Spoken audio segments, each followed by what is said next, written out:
ήρθατε στο Παρταλιός.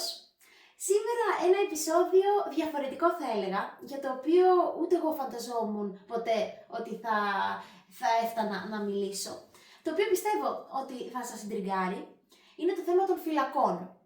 Σήμερα έχω την τιμή να έχω την Αγγελική μαζί μου, η οποία έχει κτίσει η ίδια τη δική της ποινή με τον τρόπο της στις φυλακές. Εντός εισαγωγικών. Εντός πολλών εισαγωγικών, όχι ως κρατούμενη, αλλά ως ερευνήτρια.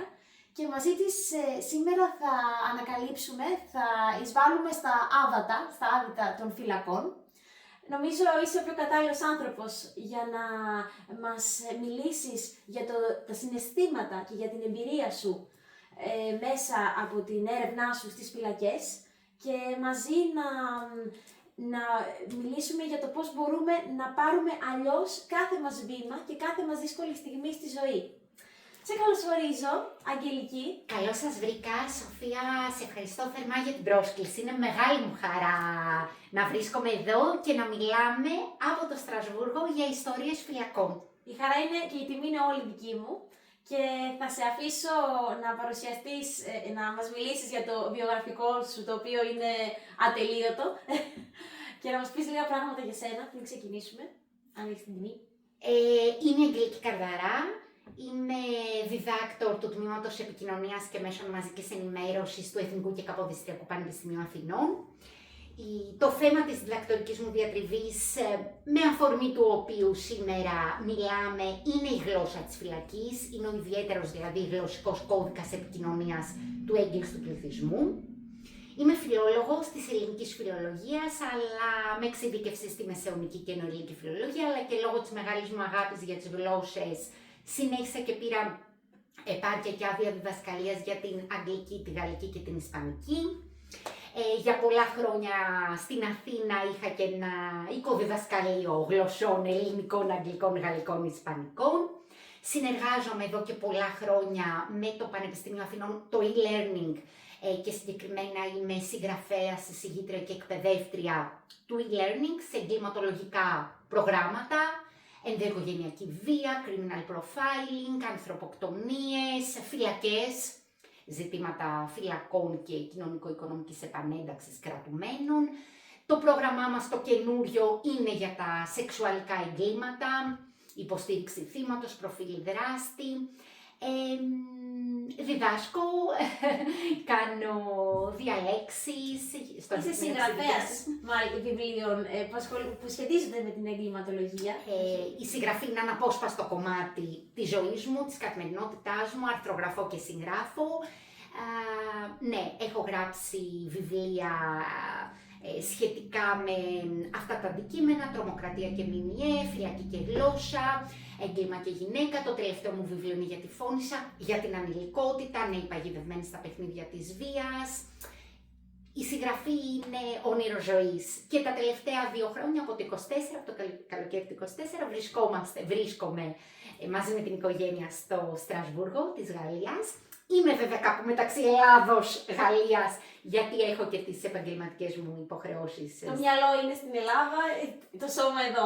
Έτσι, και αναγκαστικά και λόγω των υποχρεώσεών μου με το πανεπιστήμιο, πηγαίνω έρχομαι στην Ελλάδα, αλλά νομίζω ότι έχουμε και μια πολύ όμορφη ζωή εδώ, τα ξέρεις, αγαπάμε το Στρασβούργο, αυτή την παραμυθένια μας πόλη. Και έχουμε μεγάλη τύχη να έχουμε ανθρώπους σαν και εσένα, Έλληνες στο Στρασβούργο, είναι υπέροχο. Με τιμά αυτό που λες, αλλά πόσο μάλιστα να έχουμε και νέους ανθρώπους όπως είσαι εσύ, τόσο αξιόλογους, που κάνουν πολύ πολύ σημαντικά βήματα, και αυτό το λέω και το εννοώ, αλλιώς δεν θα το έλεγα, και στον τομέα της επιστήμης και τώρα εδώ και με τα, ας το πούμε, δημοσιογραφικά. Νομίζω μου δίνεις καταπληκτική πάσα για να περάσει την πρώτη ερώτηση. Βεβαίως. Να μπούμε στο θέμα μας. Να μπούμε στο θέμα μας και θα σου απαντήσω στο γιατί και εγώ αποφάσισα πώς προέκυψε και σε μένα. Μου άρεσε πάντα να ακούω ιστορίες. Επομένως είμαι έτοιμη να ακούσω και τη δική σου τώρα. Και να μάθω αρχικά πώς προέκυψε, πώς μπήκε αυτό το μικρόβιο, αν θέλεις, μέσα σου να ασχοληθείς και να μπεις στον χώρο της φυλακής. Σε αυτόν τον δύσκολο χώρο, για τον οποίο όλοι, δεν θα, ας πούμε ψέματα, θέλουμε να μαθαίνουμε, αλλά δύσκολα θα πάρεις την απόφαση να κάνεις το βήμα να μπεις, σωστά? Ακριβώς. Είναι ένας χώρος δύσκολος, σκληρός, γενικότερα η ενασχόληση με τέτοιου είδους ζητήματα, εγκληματολογικά και με ζητήματα φυλακών.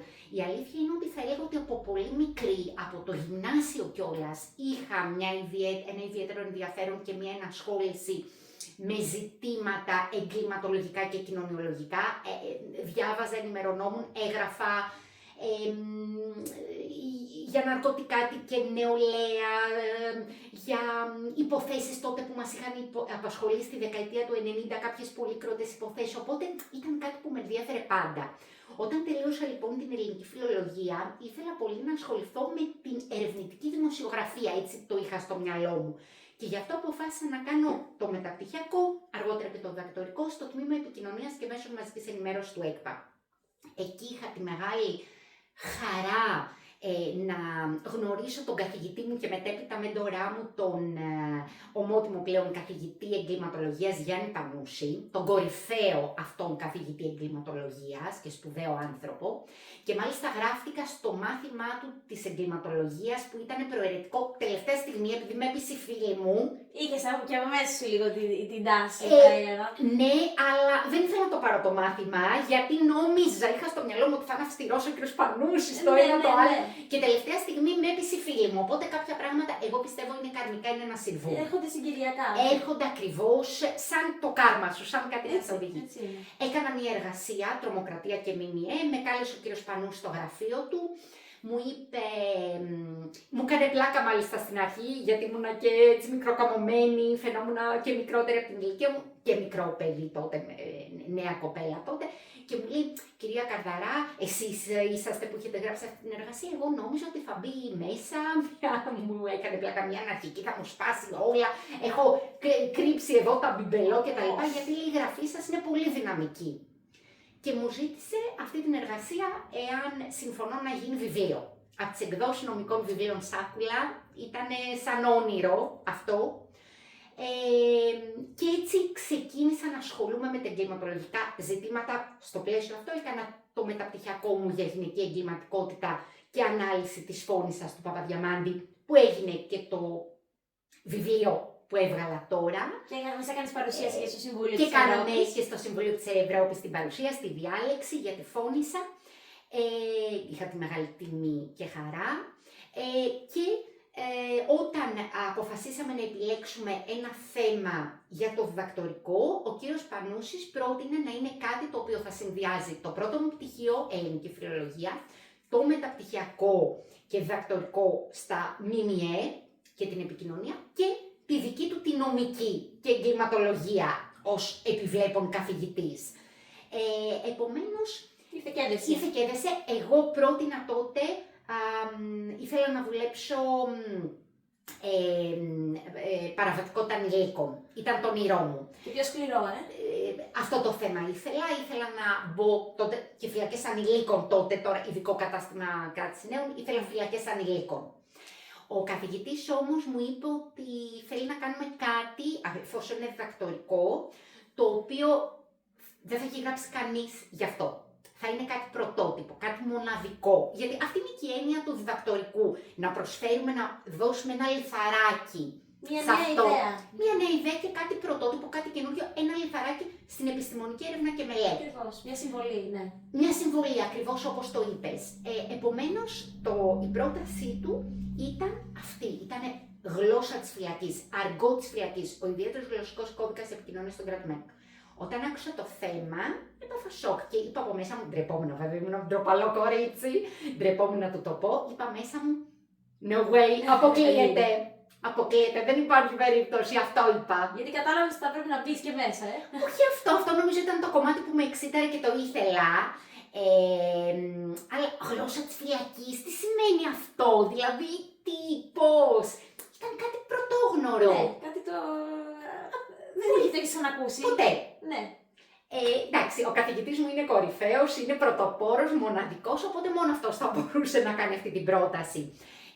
Η αλήθεια είναι ότι στην Ελλάδα δεν είχε γραφτεί κάτι γι' αυτό. Είχε γίνει κάποια αρθρογραφία για το θέμα, αλλά αργό της φυλακής δεν είχε δουλευτεί. Θέλεις να μας δώσεις έναν ορισμό? Που δεν ξέρουμε. Ακριβώς. Είναι λοιπόν ένας ιδιαίτερος γλωσσικός κώδικας επικοινωνίας. Δεν μιλάμε για γλώσσα, έτσι, αλλά μιλάμε για τον δικό τους κώδικα. Τώρα, αυτό το οποίο διαπιστώσαμε είναι ότι αυτός ο κώδικας έχει δύο παρακλάδια. Θα μιλήσω έτσι πολύ απλά γιατί εδώ δεν κάνουμε διάλεξη, μιλάμε σε ένα ευρύ κοινό. Έχει δύο παρακλάδια. Το ένα παρακλάδι είναι η κρυπτική γλώσσα, δηλαδή λέξεις και εκφράσεις που χρησιμοποιούν μεταξύ τους για να κάνουν, όπως λένε οι ίδιοι, δουλειά. Δηλαδή, παράνομες ενέργειες, ακριβώς, συνθηματικά, να μιλήσουν συνθηματικά έτσι ώστε να μην τους καταλάβουν οι άλλοι. Και εδώ μπορώ να σας πω, όπως στη δημοσιογραφική έρευνα που βγάζουν και λένε πιάσαμε αυτούς τους κωδικούς που μιλούσαν μεταξύ τους, ξέρω εγώ, για το εμπόριο ναρκωτικών κτλ. Γι' αυτό κιόλας ειδικά η γλώσσα των ναρκωτικών είναι πολύ πλούσια, γιατί ακριβώς υπάρχει ανάγκη μεταξύ τους να επικοινωνήσουν για να μπορέσουν να κάνουν όλες αυτές τις έκνομες ενέργειες. Υπάρχει όμως και το δεύτερο παρακλάδι, δηλαδή η γλώσσα που χρησιμοποιούν, αυτή η αργό που χρησιμοποιούν ακόμα και σε καθημερινή βάση για να επικοινωνήσουν μεταξύ τους μέσα στο κλειστό και περιοριστικό περιβάλλον της φυλακής, η οποία χρησιμοποιείται για διάφορους λόγους. Χρησιμοποιείται για πλάκα, χρησιμοποιείται από μιμητισμό, το ακούνε, άρα το λένε συνέχεια. Για την ανάγκη του ανήκει. Για την ανάγκη του ανήκει, ακριβώς, πάρα πολύ ωραία το όρισε Σοφία, για την ανάγκη του ανήκει. Και να πούμε έτσι και παράδειγμα, ας πούμε λένε ο ανθρωποφύλακας. Ναι. Έχουν πάρα πολύ την εικόνα, έχουν πάρα πολύ τη μεταφορά. Λένε, ας πούμε, ήρθε ο ανθρωποφύλακας, μου έφερε, πήγα στο Κιούπι και έμεινα Κομοδίνο. Κιούπι είναι η απομόνωση της φυλακής και Κομοδίνο από τα φάρμακα που μου χορηγήθηκαν, όπως έτσι το αντικείμενο, δεν μπορούσαν να με σπρώξουν, να με πάνε πουθενά. Κάνεις 31 με το μυαλό σου, λες πράγματα που δεν ισχύουν, με πας ταξίδι, πολλές εκφράσεις. Από τα βιώματά τους πιο πολύ. Από τα βιώματά τους, από τις εικόνες, τα στρουμφάκια, είναι οι αστυνομικοί από την μπλε στολή που φορούν, η κερατιά, το περιπολιτικό που έχει πάρα πολλά. Πάρα πολλά, όπως σου είπα, για τα ναρκωτικά, πολύ πλούσιο λεξιλόγιο. Έτσι λοιπόν, για να γυρίσω στην ερώτησή σου, είναι τεράστιο το θέμα και θα πηγαίνουμε, η αλήθεια είναι από εδώ και από εκεί. Η αλήθεια είναι ότι δεν έχω στο μυαλό μου ρωτήσει. Το θέμα θα μας πηγαίνει μόνο του. Πηγαίνω με εσένα, ό,τι μου λες. Έτσι λοιπόν, Σοφία, βρέθηκα στις φυλακές, δηλαδή αποφασίσαμε να κάνουμε αυτή την έρευνα, αυτό το διδακτορικό.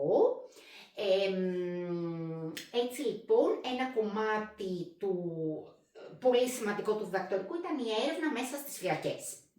Έπρεπε λοιπόν να πάρουμε άδεια τότε από το Υπουργείο Δικαιοσύνης, γιατί εγώ έκανα την έρευνα, μπήκα στις φυλακές το 2005, μια εποχή με τελείως διαφορετικά χαρακτηριστικά και με μια τελείως διαφορετική ανθρωπογεωγραφία των φυλακών, έναν διαφορετικό ποινικό πληθυσμό, πλέον έχει αλλάξει. Είναι διαφορετικό συγχρονιστικό σύστημα, και κυρίως ο ποινικός πληθυσμός, εντάξει, πλέον έχει γίνει πιο σκληρός, έχουν αλλάξει τα πράγματα. Έτσι λοιπόν, δεν ξέραμε αν θα πάρουμε την άδεια. Υπήρχε ένα πολύ μεγάλο ρίσκο στα πάντα. Για λόγους ασφαλείας, λόγους... Είχαν ανακληθεί άδειες για αρκετά χρόνια. Να υπενθυμίσουμε εδώ στο κοινό ότι νομίζω το 2002, όπως μπορούμε να τα γκουγκλάρουμε αυτά και να τα δούμε, είχε γίνει μια απόδραση. Μια ψυχολόγος είχε ερωτευτεί με έναν Ισοβίτη. Έναν Ισοβίτη ο οποίος είχε ένα πολύ πολύ βαρύ ποινικό παρελθόν, με ληστείες, με ανθρωποκτονίες, με πολύ βαρύ ποινικό παρελθόν. Αυτό τον Ισοβίτη λοιπόν τον είχε ερωτευτεί παράφορα μια ψυχολόγος, παρόλο που ήξερε, ασφαλώς και ήξερε το παρελθόν του, και περνούσε πολλές ώρες μαζί του μέσα στις φυλακές, στον Κορυδαλό, και είχαν καταστρώσει αυτό το σχέδιο. Εκείνη την ημέρα που έγινε η απόδραση, τον είχε πει ότι περιμένω έναν συναδελφό μου γιατρό κτλ. Τον είχε ντύσει με ρούχα, να φαίνεται ότι είναι πολιτικά, ας πούμε. Ακριβώς, τον είχε ντύσει γιατρό, δεν ξέρω τι ακριβώς του είχε δώσει, να βάλει κτλ.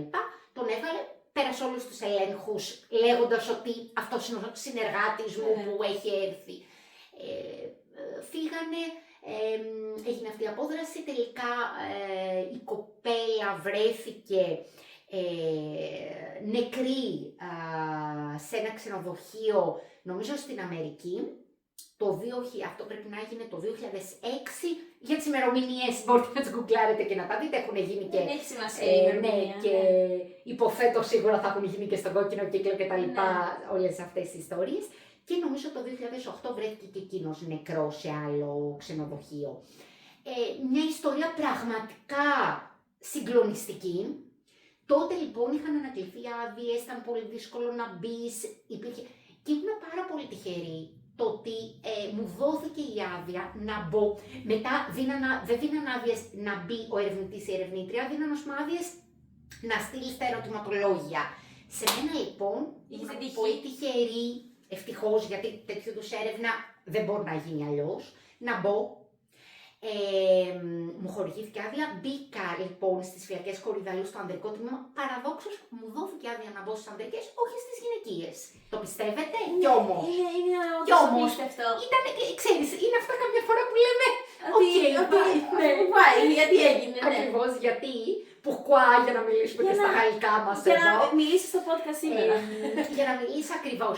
Άρα λοιπόν μπόρεσα να μπω στους άντρες, τις γυναίκες έστειλα τα ερωτηματολόγια και τα συμπληρώσανε μέσα στον κοινωνιολόγο και μπόρεσα να μπω, μάλλον ούτε στο ειδικό κατάστημα κράτης νέων Αυλώνα μου δόθηκε άδεια να μπω, μου δόθηκε άδεια να μπω μόνο να συμμετέχω σε κάποιες γιορτές χριστουγεννιάτικες κτλ. Να γνωρίσω τα παιδιά, αυτό ήταν το πιο σκληρό κομμάτι αν θέλεις της έρευνας. Εγώ λοιπόν τότε πήγαινα κάθε μέρα, τέτα-τέτ, θα τα πούμε όλα, είδα 70 κρατούμενους, πήγαινα κάθε μέρα 3 μήνες. Για 3 μήνες πήγαινα κάθε μέρα από το πρωί μέχρι το μεσημέρι, 1 η ώρα που έπρεπε να μπουν, έχουν το πρόγραμμά τους. Βέβαια. Το τηρούσαν και εσύ προσαρμόζεσαι. Το τηρούσαν βέβαια και εγώ έπρεπε να ακολουθήσω αυτό το πρόγραμμα, αν και μια φορά, έτσι να πούμε και τα ιντριγκαδόρικα, με είχαν ξεχάσει μέσα, γιατί είχα πιάσει, με βλέπεις καλή ώρα, είμαι πολύ λόγο, είχα πιάσει την κουβέντα με τον κρατούμενο και έμεινα μέσα, με ξεχάσανε. Χτύψεις υπερορία δηλαδή. Ναι, και πέρασε 1 ώρα, εγώ κατάλαβα και πάω να βγω μετά, σιδερένια βαριά πόρτα όπως βλέπουμε στις ταινίες, προσπαθούσα να ανοίξω, δεν άνοιγε. Βλέπεις τα σκούρα εκεί. Ναι, ο νεαρός είχε κάνει 2 ανθρωποκτονίες, βέβαια ευγενέστατος μαζί μου και όλα αυτά θα τα πούμε. Εντάξει, εκείνη την ώρα φοβήθηκα. Γενικά θα σου πω και αυτό το κομμάτι, δεν φοβόμουν και θεωρώ ότι ένας ερευνητής, μια ερευνήτρια, όταν αποφασίζει να κάνει αυτή την έρευνα, αν έχει φόβο για μένα και το λέω και σε νέους ανθρώπους με τους οποίους συνεργάζομαι, καλύτερα να μην το κάνει. Αυτό θα ήθελα να σε ρωτήσω, τι συναισθήματα είχες στην αρχή? Είχα. Εκτός από ενθουσιασμό που συμμετέχεις. Ναι, κοίταξε, επειδή γενικά αγαπώ πάρα πολύ τη δουλειά μου, τη μελέτη, την έρευνα, δηλαδή το λατρεύω αυτό το κομμάτι. Επομένως, έχω για τη δουλειά μου ένα δημιουργικό πάθος. Άρα αυτό τι σημαίνει, αυτό δεν μου επέτρεπε να έχω δεύτερες σκέψεις, να έχω φόβους, παρόλο που τότε ήμουν και μικρή κοπέλα. Τώρα που τα φέρνω στο μυαλό μου και τα ανακαλώ στη μνήμη μου, σαφώς υπήρχε και ένας βαθμός κινδύνου, όχι, εννοώ πέρα από την αδρεναλίνη, δική μου σαφώς υπήρχε ένας βαθμός κινδύνου, ένα ρίσκο. Δηλαδή, εγώ όταν μπήκα, ο φύλακας μου είπε, ένα από τα πρώτα πράγματα που μου είπε είναι ότι δεν έχω καμία, επειδή εγώ πήγαινα κλειδωμένη μέσα στο γραφείο, έβλεπα κάθε κρατούμενο ξεχωριστά, εκεί που εργάζονταν, σε ένα γραφείο και ήμουν κλειδωμένη. Και έβλεπα κάθε κρατούμενο. Μου είχε πει ο άνθρωπος ότι εγώ δεν έχω καμία οπτική επαφή μαζί σας και οτιδήποτε σας συμβεί, μου το είχε πει έτσι ο Μα, οτιδήποτε σας συμβεί δεν μπορώ να σας δω και δεν μπορώ να σας προστατέψω. Έτσι μου είχε πει. Είστε υπεύθυνοι. Ουσιαστικά εντάξει, δεν μου το πω. Οκ, μου είχε πει ότι εντάξει, δεν έχω οπτική επαφή μαζί σας και ότι οτιδήποτε σας συμβεί δεν μπορώ να σας προστατεύσω. Οκ, και πάντα εντάξει, ήμουνα και κλειδωμένη. Δηλαδή θα μπορούσε να είχε συμβεί το οτιδήποτε. Δεν φοβήθηκα ποτέ. Εντάξει, ίσως μια στιγμή, 2 φορές θα σου πω. Αλλά γενικά δεν είχα το φόβο, γιατί όπως σου είπα, θεωρώ ότι ο φόβος θα ήταν αποτρεπτικός για να κάνεις την έρευνα. Επίσης, αποτρεπτικό θα ήταν αν δεν είχα... Είχαν αυτοί οι άνθρωποι απόλυτο σεβασμό απέναντί μου και εγώ είχα αντίστοιχα σεβασμό απέναντί τους, γιατί όπως μου έχουν πει και εργαζόμενοι στις φυλακές, εμείς δεν δεχόμαστε και έχουμε απορρίψει και ερευνητές ερευνήτριες αν θεωρήσουμε ότι θα χρησιμοποιήσουν τον έγκλειστο πληθυσμό για πειραματόζωο. Μου το είπαν και τελευταία σε μια έρευνα που θέλω επίσης να κάνω, ότι έχουμε δει πολλά και ότι υπάρχουν και κάποιοι άνθρωποι που ίσως δεν το βλέπουν σοβαρά ή δεν βλέπουν σοβαρά τη δουλειά τους, δεν ξέρω, και μπορεί να έχουν θεωρήσει ότι ξέρεις. Σαν παιχνίδι. Σαν παιχνίδι. Ναι. Δεν είναι παιχνίδι. Είναι δουλειά, είναι κάτι πάρα πολύ σοβαρό. Είναι μια έρευνα. Για μένα δεν ήταν δουλειά, ήταν έρευνα. Χρειάζονται λοιπόν καθαρές κουβέντες, δηλαδή χρειάζεται να είσαι απόλυτα σαφής και ακριβής απέναντι. Και σε ρωτήσεις και απέναντι σε αυτό που θα κάνεις, να πεις τι είσαι. Γιατί υπάρχει ο κίνδυνος, και αυτό το είχαμε δει με αποφυλακισμένους μετά που συνέχισα την έρευνα με αποφυλακισμένους στο κέντρο μελέτης του εγκλήματος, γιατί δεν είπαμε και κάτι επίσης σημαντικό, ότι συνεργάζομαι και με το κέντρο μελέτης του εγκλήματος, είμαι επιστημονικά υπεύθυνη του Crime and Media Lab του κέντρου μελέτης του εγκλήματος, οπότε εκεί έκανα τη follow-up research στην επαναληπτική έρευνα με αποφυλακισμένους. Οι άνθρωποι μπορεί να φοβηθούν. Ποιος είσαι από την αστυνομία, ο μόνιμος φόβος, θα μας καρφώσεις, αυτά που θα σου πούμε. Άρα πρέπει να υπάρχει διαφάνεια, να ξέρουν τι ακριβώς κάνεις. Νομίζω ότι πιο πολλοί κρατούμενοι έχουν και την ανάγκη καμιά φορά να μιλήσουν σε κάποιον που ανήκει στο περιβάλλον της έξω ζωής. Πάρα πολύ μεγάλη ανάγκη. Εγώ το έζησα πάρα πολύ έντονα, μέχρι ξύλο είχε πέσει μια φορά για το ποιος θα μιλήσει πρώτος και χώριζα τους κρατούμενους, γιατί στο χώρο της φυλακής είναι πάρα πολύ εύκολο να ξεσπάσει καυγάς και μάλιστα ευρείας κλίμακας. Μου έχουν περιγράψει πράγματα τα οποία είναι συγκλονιστικά και σοκαριστικά. Ένας καυγάς μπορεί να ξεσπάσει σε αυτό το κλειστό και περιοριστικό πλαίσιο με το παραμικρό, με την παραμικρή αφορμή, και τι μου έλεγαν ότι μέχρι τα ελάσματα κάτω από τα κρεβάτια βγάζουμε και τα κάνουμε σουβλιά και ο ένας τραυματίζει τον άλλον ακόμη και θανάσιμα. Από όλες αυτές τις ιστορίες που σου διηγήθηκαν και που έζησες, ποια ήταν αυτή που σε έκανε να φοβάσαι, μάλλον πιο πολύ? Να φοβηθώ. Η αλήθεια είναι, όπως σου είπα, γενικότερα δεν φοβήθηκα. Δεν φοβήθηκα γιατί ήμουνα πάρα πολύ δοσμένη και προσανατολισμένη σε αυτό που έκανα. Ίσως και το νεαρό της ηλικίας μου και δεν το εκλογεί και είχα τον ενθουσιασμό να βγάλω υλικό, να βγει έρευνα, να βγει κάτι πολύ, πολύ ωραίο, πολύ δυναμικό, οπότε δεν φοβήθηκα. Εντάξει, όπως σου είπα, κάποια στιγμή που ήμουνα κλειδωμένη και ήμουνα με αυτόν τον νεαρό, εντάξει, από μέσα μου βέβαια είπα, Αγγελική, τώρα δύο δρόμους έχεις, ή θα είσαι η τρίτη ανθρωποκτονία ή θα καταφέρεις να βγεις και να... Εντάξει, ο νεαρός εννοείται, με έβγαλε ο ίδιος και τα λοιπά, δεν υπήρχε πρόβλημα. Είχα αντιμετωπίσει και μια άλλη ιστορία με έναν άλλο κρατούμενο, ο οποίος, εντάξει, ο άνθρωπος ενδεχομένως είχε και κάποιο ζήτημα ψυχικής υγείας, δεν ξέρω, και άρχισε κάποια στιγμή να μου λέει κάποιες ιστορίες δικές του, το παιδί που έχω δεν είναι δικό μου, εγώ είμαι μέσα για απόπειρα ανθρωποκτονίας, τα είχε βάλει με τον γιατρό, ότι... Ένα παραλίδι. Ναι, μου έλεγε έτσι πράγματα προσωπικά που δεν με ενδιαφέραν και δεν ενδιαφέραν την έρευνα και είχα ζητήσει από κάποιους άλλους κρατούμενους να αποχωρήσει και αυτό μόνο το κομμάτι. Ένας άλλος κρατούμενος, η αλήθεια είναι ότι με παρουσίαζε κάθε πρωί που με έβλεπε εκεί και έρχονταν οι άλλοι φύλακες κτλ. Έλεγε κάθε φορά μπροστά μου, από εδώ η κοπέλα μου έχει έρθει να κάνει την έρευνα. Εντάξει, ήταν πολύ περίεργο και για μένα και πώς να αντιδράσω. Δεν είπα κάτι. Με χαμόγελο. Ναι, να πω, δεν είμαι, ξέρεις, ναι. Κάποια τέτοια δηλαδή είχαμε. Είχαμε την ιστορία για την οποία έχω γράψει κιόλας, που λέμε ο ευγενικός διαρρήκτης, που ήταν ένας νεαρός, πάρα πολύ ευγενικός, με περίμενε κάθε μέρα με το χαμόγελο στα χείλη, κυρία Αγγελική, ελάτε, περάστε και αυτά. Και επειδή στο τέλος, ρωτούσα στο τέλος τι αδίκημα είχαν κάνει, έτσι ώστε και εγώ να μην... Αυτές τις ερωτήσεις, ο ερευνητής ή ερευνήτρια στη φυλακή, σε αντίθεση με άλλες έρευνες, δίνουμε και τα tips, τις κάνει στο τέλος, για να μην υπάρξει και ο ίδιος, να μην φοβηθεί, να μην νιώσει κάποια προκατάληψη οτιδήποτε και επηρεάσει την έρευνά του. Δηλαδή, αν σου πει όλος, έχω κάνει 3 ανθρωποκτονίες και φοβηθείς. Ναι, για να είναι ακέραιο και το αποτέλεσμα κάποιος. Βέβαια, για να είσαι. Οπότε έλεγα στο τέλος, εάν ήθελα να μου πούν τι αδίκημα είχαν κάνει και τι εργασία είχαν κάνει στη φυλακή κτλ. Οπότε φτάνει η ολοκλήρωση της συνέντευξης, λέω, κάνατε κάποια εργασία εκτός φυλακής? Μου λέει, ναι κύριε Αγγελική, εγώ ήμουν διαρρήκτης. Και εγώ νέα και τα λοιπά, και μου είχε βγει έτσι ένα χαμογελάκι, λέω, μα είναι, το να είστε διαρρήκτης, λέω, είναι εργασία? Βεβαίως κύριε Αγγελική, που η αλήθεια είναι και στη βιβλιογραφία profession, γιατί βγάζουν χρήματα από αυτό. Με τα πράγματα όπως ήρθαν τώρα. Μου λέει, κυρία Αγγελική, λέει, εννοείται ότι είναι εργασία, γιατί εγώ ζούσα από αυτό, μια χαρά πατσέ. Εγώ ζούσα από αυτό και λέει, απ' την άλλη, όπως εσείς τόσο καιρό κάθεστε, μελετάτε, τόσα χρόνια για να γίνετε καλύτεροι στην επιστήμη σας και τα λοιπά. Ξέρεις εσύ να διαρρήξεις. Ναι, λέει, εγώ τόσα χρόνια αυτό μελετούσα, να γίνω καλύτερος διαρρήκτης και μου τα έλεγε, όχι είμαι πολύ σοβαρά.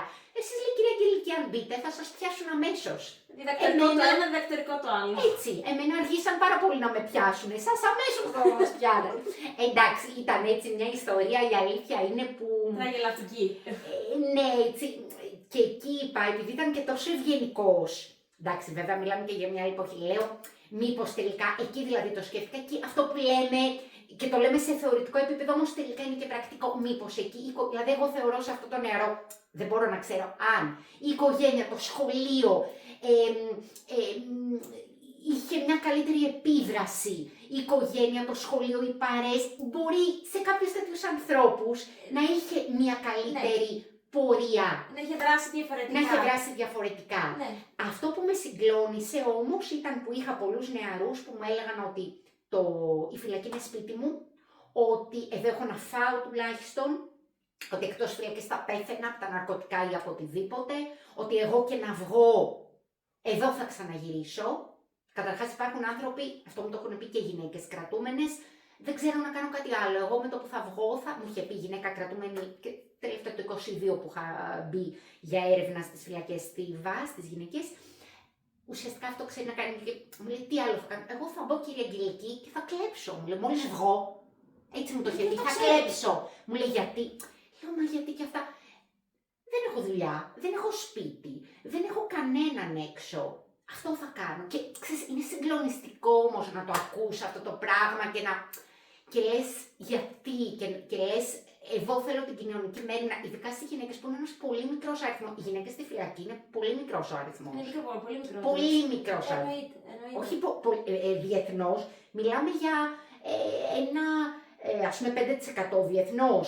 Γενικά με τα νούμερα δεν τα πάω καλά, αλλά μιλάμε στις φυλακές γυναικών πόσες έχουμε, 500, 300, 400 γυναίκες.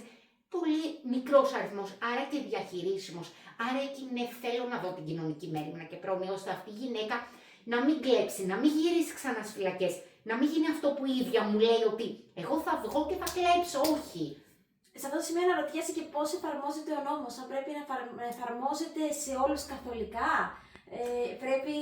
Ο νόμος σαφώς πρέπει να εφαρμοστεί, αλλά πρέπει να δούμε το πριν και το μετά, ναι. Δηλαδή την πρόληψη, ειδικά για τους νέους, γιατί και αυτό που γίνεται και αυτός ο στιγματισμός της ανηλικότητας και από τα μίντια για μένα είναι λάθος, γιατί εννοείται ότι μετράει στο παιδί. Δηλαδή, να πω και συγκεκριμένα παραδείγματα. Ήμουνα λοιπόν στη Θήβα και μου έλεγε η κοπέλα ήταν 25 χρονών και ήταν γιαγιά. Ναι, γιατί γιαγιά, η ζωή την εδίδησε 12 χρονών είχε παιδί. Ναι. 12 χρονών λοιπόν, αν δεν πας σχολείο, αν δεν παίξεις με τα παιχνιδάκια σου και κάθεσαι και έχεις παιδιά. Τι θα κάνει, δηλαδή, εμείς ξέραμε που θα ήμασταν, αν δεν είχαμε τις οικογένειες που είχαμε, αν δεν είχαμε τη μόρφωση που πήραμε, αν δεν. Κανείς δεν ξέρει. Εγώ προσωπικά δεν ξέρω που θα ήμουνα. Το μέλλον για κάποιους είναι αλλιώς γραμμένο. Έτσι, δεν πρέπει να παίξει ρόλο κι αυτό. Δηλαδή, να δούμε, γιατί η εγκληματογέννηση είναι ένα πολυπαραγωγικό φαινόμενο. Δεν πρέπει όλα λοιπόν να τα εξετάσουμε. Το γιατί, το πώς, υπό ποιες συνθήκες. Υπό ποιες συνθήκες και να προλάβουμε νέους ανθρώπους. Εγώ εκεί είδα πολλούς νέους ανθρώπους που είχαν μπει, γιατί είχαν μπει με τα ναρκωτικά σε πολύ νεαρές ηλικίες. Αυτό είδα πολλά, είδα διάλυση οικογενειών, είδα πολλά πράγματα. Πάρα πολλά. Βέβαια, εκεί βλέπεις και ιστορίες που μπορεί να μην περιμένεις. Υπήρχε κάτι που σε συγκίνησε από αυτές τις ιστορίες? Υπήρχαν πολλά που με συγκίνησαν. Κυρίως εμένα με συγκινούσαν εκεί όταν έβλεπα νέους ανθρώπους να βρίσκονται στις φυλακές και να υπάρχει πίσω η διάλυση, οι διαλυμένες οικογένειες. Και όταν λέω διαλυμένες, τι εννοώ? Εννοώ οικογένειες που δεν ενδιαφέρονταν, που αδιαφορούσαν, που δεν ήταν δίπλα, σχολείο που δεν ήταν δίπλα. Πάρα πολλοί νέοι άνθρωποι αγαπούν το σχολείο μες στη φυλακή. Μες στη φυλακή με τους δασκάλους που κάνουν εξαιρετική δουλειά. Δηλαδή τους θαύμασα αυτούς τους ανθρώπους. Τι να πούμε και ονόματα. Ο Αρμένης στις φυλακές, διευθυντής εκπαιδευτικών δομών στις γενικές φυλακές Θήβας. Ήταν στον Αυλώνα πάρα πολλά χρόνια.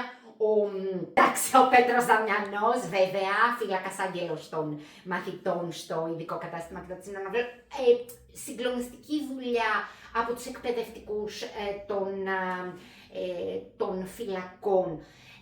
Αυτό το οποίο λοιπόν έτσι με συγκλώνιζε πάντα ήταν ιστορίες ανθρώπων, όπως έλεγε και ο Δαμιανός, παιδιών που δεν προλάβαμε, παιδιών που μπορεί να τα έβλεπες και να είχαν τραβήξει. Καταρχάς, εκεί που η καρδιά μου ξεσκίστηκε, πώς να σου το πω, δηλαδή ράγισε, ήτανε στο ειδικό κατάστημα κράτησης Νέων Αυλώνα που είχα μπει, τότε ήταν κι αλλιώς ο νόμος, οπότε είχαμε και παιδιά, τότε είχαμε και έτσι μικρά παιδιά στις φυλακές. Ήμουνα Χριστούγεννα στη γιορτή τους, γιορτινές ημέρες, όχι μέρα των Χριστουγέννων, και έβλεπα αυτά τα παιδιά να είναι μέσα, μου φαινόταν αδιανόητο, να είναι παιδιά τότε που, ξέρω εγώ, μπορεί να τους έφερναν δώρα βιβλία και να τα σκίζανε γιατί θέλανε κουβέρτες, γιατί είχαν ανάγκη από κουβέρτες και να σκίζαν τα βιβλία και να λέγανε «Μα εμείς δεν ξέρουμε να διαβάζουμε». Ή να σου λένε ότι βλέπουμε αυτά τα παιδιά να έρχονται στο σχολείο, τη μία να είναι πολύ χαρούμενη, την άλλη να είναι πολύ έτσι συνεφιασμένα και να ξέρουμε ότι το προηγούμενο βράδυ μπορεί να είχαν πέσει θύμα βιασμού από συγκρατουμένους τους. Ειδικά στις φυλακές μου έχουν πει και αποφυλακισμένοι ότι ειδικά στους ανήλικους και στους νέους είναι πιο σκληρές φυλακές μεταξύ τους.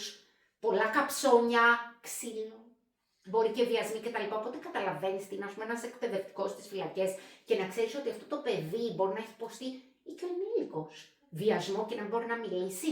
Και αυτό μου το είχαν πει και άνθρωποι μέσα στις φυλακές, ότι δεν μπορείς να φανταστείς τι μπορεί να μου έχει συμβεί εμένα το προηγούμενο βράδυ, το οποίο βέβαια είναι σοκαριστικό γιατί, εντάξει, εννοείται ότι η στέρηση της ελευθερίας εφόσον ορίζει ο νόμος πρέπει να γίνει, αλλά αυτό δεν σημαίνει ότι πρέπει να χάσει την αξιοπρέπειά σου. Αυτό μου είχε συγκλονίσει.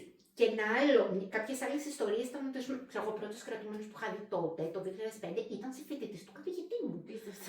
Ο οποίος ήταν τότε με τη φούσκα του χρηματιστηρίου, είχε μπει για οικονομικό έγκλημα. Τότε είχα δει πολλούς οικονομικούς εγκληματίες που ήταν άνθρωποι που είχαν τη ζωή τους σε πολυεθνικές διευθυντές. Είχαν όνειρα, είχαν δουλειές, Εντάξει, ενώ ήταν ένα οικονομικό έγκλημα, οτιδήποτε, ασφαλώς και πρέπει να πληρώσεις. Αλλά αυτό ήταν κάτι που με είχε σοκάρει, δεν περίμενα ότι ο πρώτος συνεντευξιαζόμενος κρατούμενος θα ήταν συμφοιτητής του καθηγητή μου. Δεν είναι πολύ μακριά από εμάς δηλαδή, αυτό θέλεις να πεις. Ναι, το νιώθα μακριά. Όπως και ένας παππούς, τον έβλεπε έτσι καλοκάθατος παππούς και λέω εντάξει, μπορεί να έχει μπει για οικονομικό έγκλημα ή κάτι. Του λέω γιατί και στο τέλος και μου λέει σκότωσε άνθρωπο. Μου βγήκε αυθόρμητα, ξέρεις, καμιά φορά είναι και το αυθόρμητο, λέω εσείς. Ξέρεις, είναι αυτό που λέμε ότι πολλές φορές κάτι διαφορετικό και αυτά. Και λέει ναι, στο τραπέζι με το κρασί πίναμε και αυτό να το έχουμε κρασάκι πίνουμε, μην πίνετε ένα κρασάκι. Αυτό είναι το αντιπαράδειγμα. Γιατί η αλήθεια είναι είναι αντιπαράδειγμα. Όχι το σηκώνει κουβέντα, αλλά εννοείται ότι δεν πίνουμε. Εννοείται, όχι δεν συνιστάται σε υπερβολική δόση. Εννοείται, ένα ποτήρι και πολύ μας είναι. Πραγματικά. Λοιπόν, στο τραπέζι οδηγήθηκε με το αλκοόλ, άρα όλα αυτά είναι μηνύματα, αλκοόλ, ναρκωτικά, όλα αυτά, οι καταχρήσεις και πόση σχέση μπορεί να έχουν με το έγκλημα, όπως και με την παραβατικότητα ανηλίκων. Χρήσεως αιών, ας το αναδείξουν τα μίντια από το να στιγματίζουν την ανηλικότητα, ας αναδείξουν τα κοινωνικά συστήματα. Ας δουλέψουν λίγο την πρόληψη, ας δουλέψουν την πρόληψη την και το μετά να μην έχουμε υποτροπή κτλ. Βεβαίως. Είναι απίστευτο.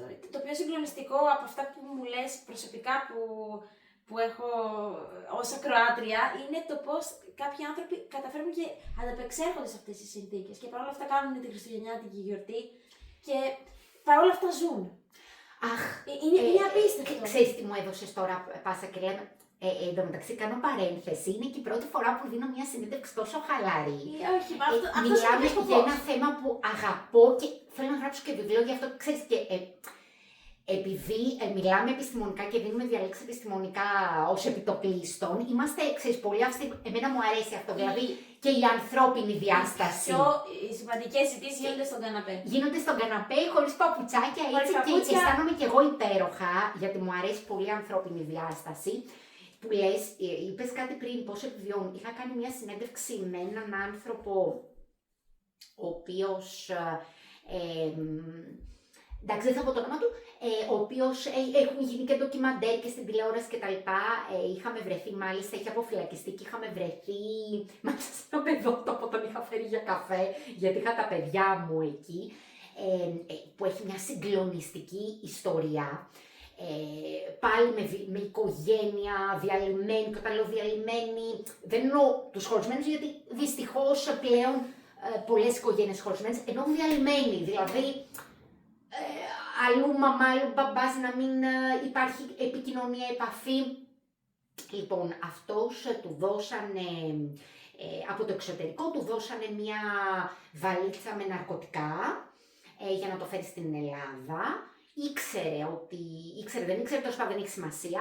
Πήρε αυτή τη βαλίτσα, πήγε όμως καρφωτή, όπως πάνε σε αυτές τις περιπτώσεις, και τον πιάσανε, στοιχείο αν δεν κάνω λάθος, και ο νεαρός μου είπε, τότε ήταν πολύ νέος, μου είπε, και μόνος του, κανείς δεν ήξερε από την οικογένειά του, δεν ήξερε ελληνικά, και μου είπε ότι η πρώτη ποινή που του είπαν ήταν πάρα πολύ βαριά, και του πώς αισθάνθηκες εκεί, δηλαδή εδώ μας συμβαίνει κάτι, ξέρεις, πολύ απλό και τα χάνουμε. Πώς αισθάνθηκες?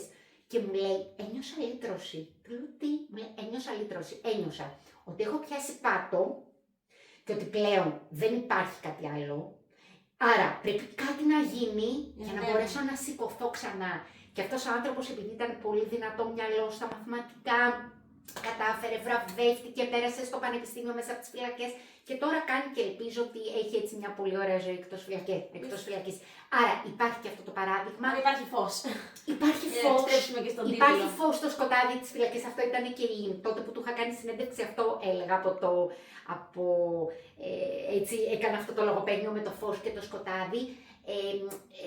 Πρέπει στους ανθρώπους που πραγματικά το θέλουν να δίνεται ουσιαστικά η δεύτερη ευκαιρία, σε ανθρώπους που το θέλουν και που το αξίζουν και που με το σπαθί τους θα το παλέψουν. Να δίνονται τα μέσα, να δίνονται ακριβώς, οι συνθήκες και να υπάρχουν οι συνθήκες, γιατί όπως είπαμε, ξέρεις, πολλές φορές έχω και αυτή την ερώτηση, Αγγελική, γιατί να ασχοληθούμε με τους φυλακισμένους ή με τις φυλακισμένες που είναι άνθρωποι. Θα σου πω τι λένε. Μα γιατί έχουν παραβιάσει τα νόμια. Εδώ, ας πούμε, δεν υπάρχουν δουλειές για τους ανθρώπους που σπουδάζουν. Θέλω να πω κάτι σε αυτό το κομμάτι. Συμφωνώ ότι υπάρχουν και κάποια εγκλήματα.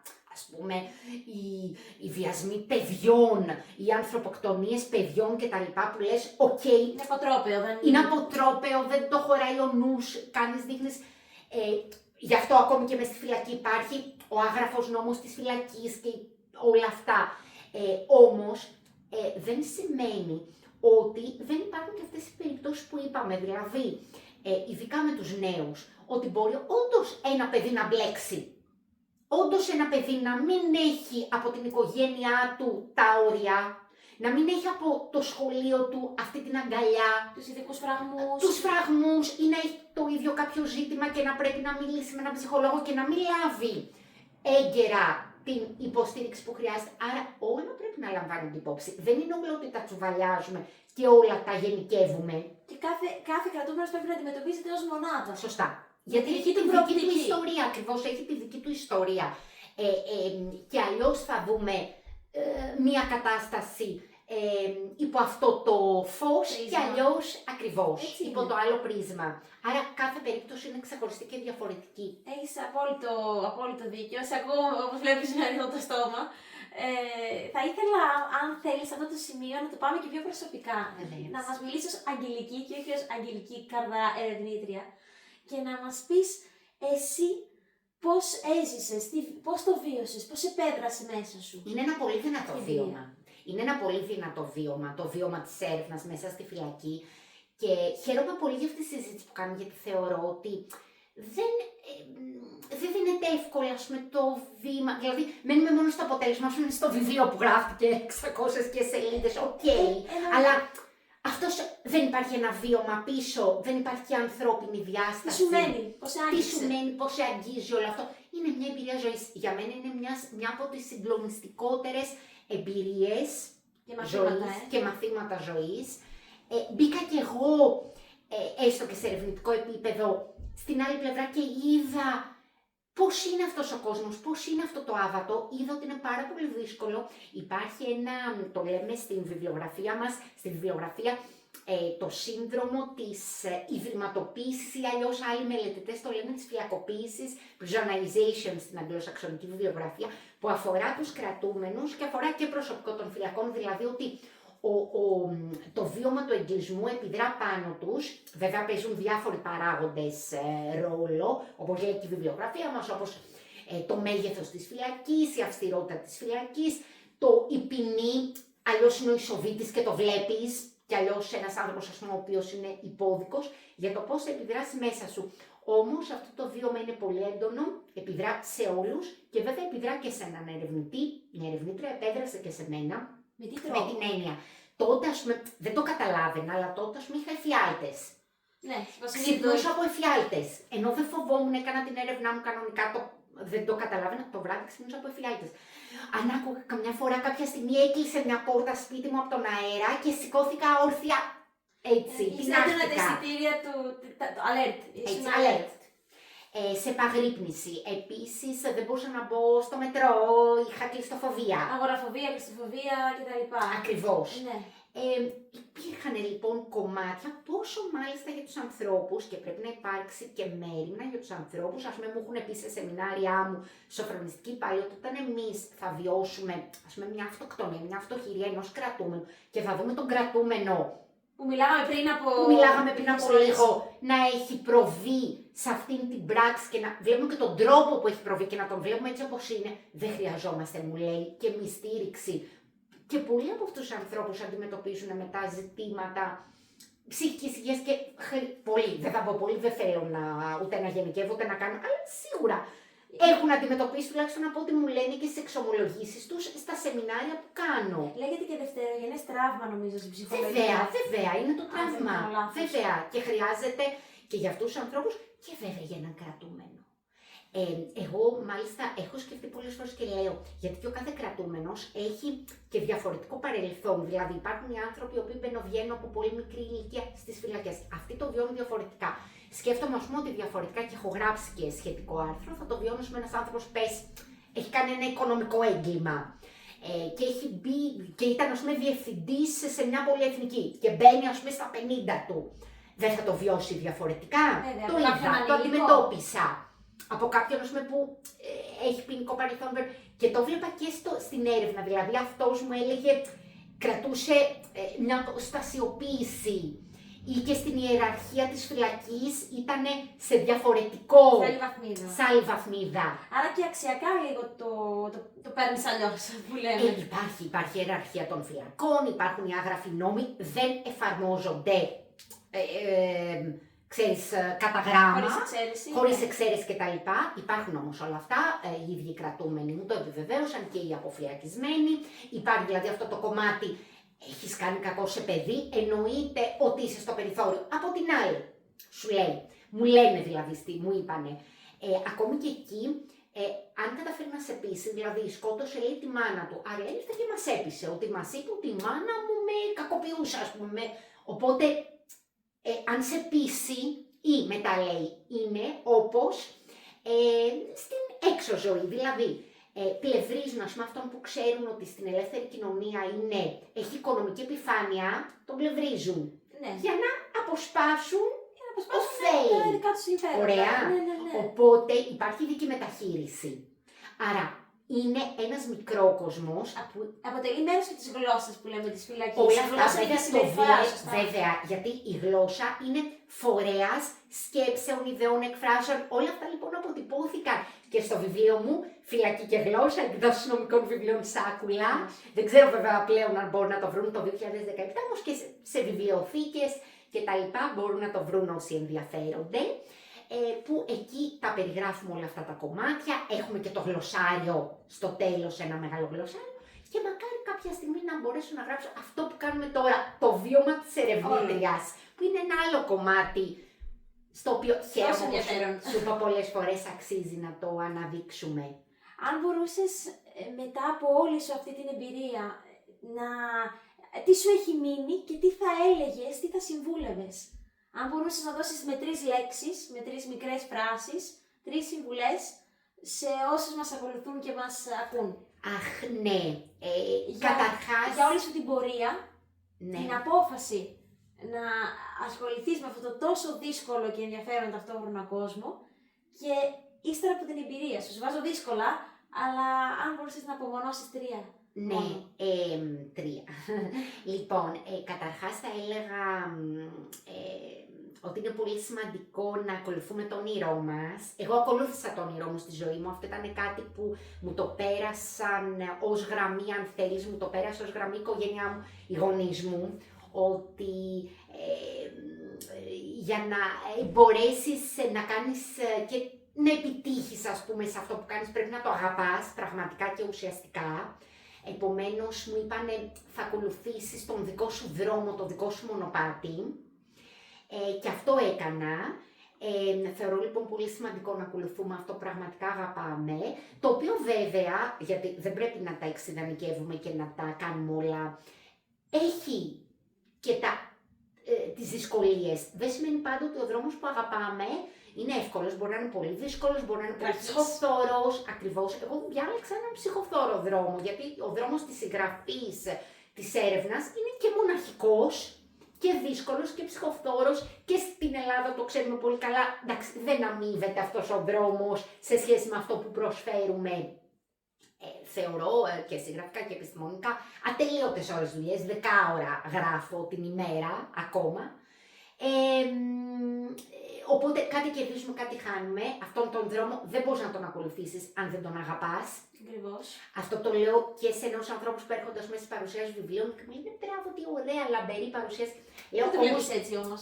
Εντάξει, για μένα αυτό κρύβει πολύ πόνο, πολλά δάκρυα και απλώς αυτό είναι μια στιγμή η παρουσίαση. Υπέροχη στιγμή, την κρατάμε στις φωτογραφίες, την κοιτάμε ξανά.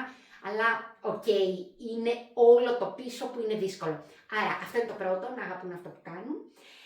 Αν κάνουν έρευνα σε δύσκολους χώρους, όπως είναι οι φυλακές ή με τους αποφυλακισμένους κτλ., πρέπει να είναι πολύ καλά προετοιμασμένοι, να γνωρίζουν τις ιδιαιτερότητες αυτού του πληθυσμού. Ας πούμε, ξέρω εγώ, υπάρχουν κάποια πράγματα που σε έναν φυλακισμένο ή σε έναν αποφυλακισμένο δεν ρωτάμε. Ας πούμε, δεν λέμε, ξέρω εγώ, από τα πιο απλά, χρόνια πολλά, γιατί έχουν τα χρόνια πολλά στις φυλακές. Θα πούμε χρόνια καλά. Ναι, ή δεν λέμε, και εγώ το είχα κάνει λάθος. Είχα πει σε έναν αποφυλακισμένο, τι θα θέλατε να σας ευχηθούμε για το μέλλον. Ποιο μέλλον? Τι μου είπε ο άνθρωπος, να πεθάνω, να μου ευχηθείτε να πεθάνω, για να συναντήσω στον ουρανό το γιο μου που έχει φύγει από ναρκωτικά. Και είχα μείνει, ήμουνα με τον συνερευνητή μου στη συνέντευξη με τους αποφυλακισμένους και είχαμε μείνει παγωτό, όπως λέμε. Λέω, δηλαδή δεν ρωτάμε προσωπικά θέματα, δεν κάνουμε, είμαστε, σεβόμαστε τον συνεντευξιαζόμενο, τη συνεντευξιαζόμενη που έχουμε, αν νιώθουμε ότι δεν μπορούμε να το κάνουμε, γιατί μπορεί να μην μπορούμε είτε από φόβο είτε από προκαταλήψεις. Δηλαδή να πούμε ότι εγώ ρε παιδί μου δεν θέλω να κάνω. Είναι πιο έντιμο επιστημονικά να πεις ότι δεν θέλω να το κάνω. Πάντα λοιπόν σε νεότερους ερευνητές, ερευνήτριες τους ρωτούσα αν είναι έτοιμοι, αν θέλουν, αν μπορούν να κάνουν. Δηλαδή όρια και επαγγελματισμό. Όρια επαγγελματισμό. Σε όλους τους τομείς. Σε όλους. Και στο κομμάτι, επειδή το τρίτο κομμάτι, για να το κλείσω, επειδή μου μιλήσαμε για φυλακές και κρατούμενους, ότι πάντα πρέπει να δίνουμε και βαρύτητα στο κομμάτι της πρόληψης. Οι οικογένειες να προσέχουν πάρα πολύ, να βάζουν τα όρια στα παιδιά τους. Τα όρια για μένα και ο σεβασμός είναι πολύ σημαντικό. Για να μην γκρεμίζονται όνειρα, να χτίζονται... Για να μην κρεμίζονται με τα όνειρα. Το σχολείο να αγκαλιάζει. Ναι, υπάρχουν και δύσκολες περιπτώσεις παιδιών, αλλά πολλές φορές ο εκπαιδευτικός μπορεί να τα καταφέρει. Μπορεί και έχουν σοφεί παιδιά από εκπαιδευτικούς. Αυτό μου το λένε και σε συνεντεύξεις. Ότι εμείς έχουμε σοφεί από εκείνον τον εκπαιδευτικό που μας πήρε από το χέρι και ήταν ο μοναδικός. Σχεδόν ως γονέας. Ναι, λειτουργήσε σαν να ήταν γονιός. Άρα σημαντικό. να έχουμε γενικά το κοινωνικό κομμάτι, αυτό το λέω έτσι και σαν ένα ευρύτερο μήνυμα, να έχουμε ανθρωπιά μέσα μας. Συνείδηση, ανθρωπιά. Έτσι, ενσυναίσθηση που είναι και μια έτσι λέξη της εποχής. Είναι της μόδας, αλλά είναι τόσο σημαντική. Έχω και μια ερώτηση έκπληξη, να τη θέσω λαϊκά. Πώς μπορούμε κι άλλο, Αγγελική, πού μπορούμε αλλού να σε βρούμε? Πώς μπορείς να μας μεταφέρεις τόσο ενδιαφέροντες πληροφορίες, γνώσεις? Μίλα μας για το έργο σου, τι κάνεις αυτή τη στιγμή? Ένα πουλάκι μου έχει πει ότι κάνει σεμινάρια. Λοιπόν, Webinars. που μπορείτε να με βρείτε στο Στρασβούργο και στην Αθήνα, εννοείται, στο υπέροχο Στρασβούργο μας. Μπορείτε να με βρείτε στο Πανεπιστήμιο Αθηνών, στο e-learning του Πανεπιστημίου Αθηνών. Θα βάλουμε και συνδέσμους. Βεβαίως, αγαπώ πάρα πολύ αυτό που κάνω και αυτό που κάνουμε οι ομάδες μας που είναι διαλεγμένες, επειδή επιλέγω ανθρώπους έτσι και στις ομάδες μου να συνεργαστώ, ενώ τους συντελεστές των προγραμμάτων να είναι ένας και ένας, επειδή πάντα συνεργάζομαι με ποινικολόγο και με ψυχολόγο για να είναι το πρόγραμμα ολοκληρωμένο, πολύ καλές συνεργασίες. Σέβομαι πάρα πολύ τους εκπαιδευόμενους μας, τις εκπαιδευόμενες που θα πάρουν τα προγράμματα. Σε κάθε πρόγραμμα προσωπικά δουλεύω κάθε ενότητα 10 ώρα. Δίνω πολύ υλικό, με παίρνω από το πανεπιστήμιο και μου λένε όχι τόσο υλικό, γιατί κάπου... αλλά θέλω, το κάνω με πολύ αγάπη. Τι φαίνεται. Δηλαδή, το λατρεύω αυτό που κάνω, το αγαπώ πολύ.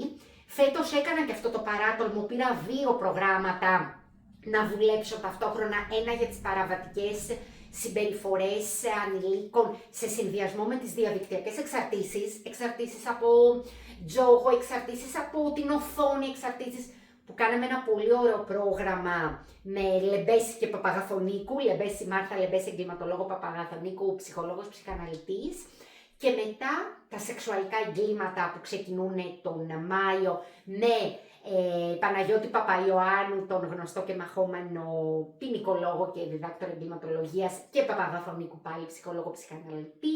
Σε όλα μας τα προγράμματα έχουμε ακαδημαϊκό υπεύθυνο, τον κορυφαίο Γιάννη Πανούση. Στο τελευταίο μας με τα σεξουαλικά εγκλήματα την καθηγήτρια Βασιλική Μπρουσκέλη, αναπληρώτρια καθηγήτρια ψυχολογίας, θέλω να τα πω και σωστά έτσι, της υγείας, στο τμήμα επιστημών της εκπαίδευσης στην προσχολική ηλικία, Σχολείο Επιστημόνων Αγωγής στο Δημοκρίτιο, Πανεπιστήμιο Θράκης. Και δεν μου λες, το blog σου μας το κρατάς επίτηδες, μυστικό. Και το blog που γράφω, ναι, αρθρογραφώ εδώ και πάρα πολλά χρόνια, σε ένα blog, angelikikardará.wordpress.com, και εκεί έτσι γράφω, μου αρέσει, παρουσιάζω συνεντεύξεις και αρθρογραφώ επίσης ιστοτόπους, να πούμε, αξίζει να το αναφέρω γιατί είναι έτσι και άνθρωποι που με έχουν στηρίξει πολύ και στο Προπάγκο, του Σπύρου Χαριτάτου, και χρόνια πολλά αρθρογραφούσα και στο Postmodern και στο Καραϊβάζ, στον μπλόκο του, αρθρογραφούσα στο παρελθόν. Με έχει στηρίξει έτσι πολύ και ο δημοσιογραφικός κόσμος, οπότε τους ευχαριστώ. Και στο Κέντρο Μελέτης του Εγκλήματος ασφαλώς μπορούν να με βρούνε, όπου εκεί κάνουμε υπέροχες επιστημονικές δραστηριότητες. Υπέροχες. Είναι, θα το πω εγώ στη δεύτερη, ως τρίτος. Τις αγαπάμε, δεν ξέρω αν είναι υπέροχες, τις κάνουμε με αγάπη. Τώρα αν είναι υπέροχες, αυτό θα φανεί στην πορεία. Τα σεμινάρια μας, τη διδασκαλία, οκ.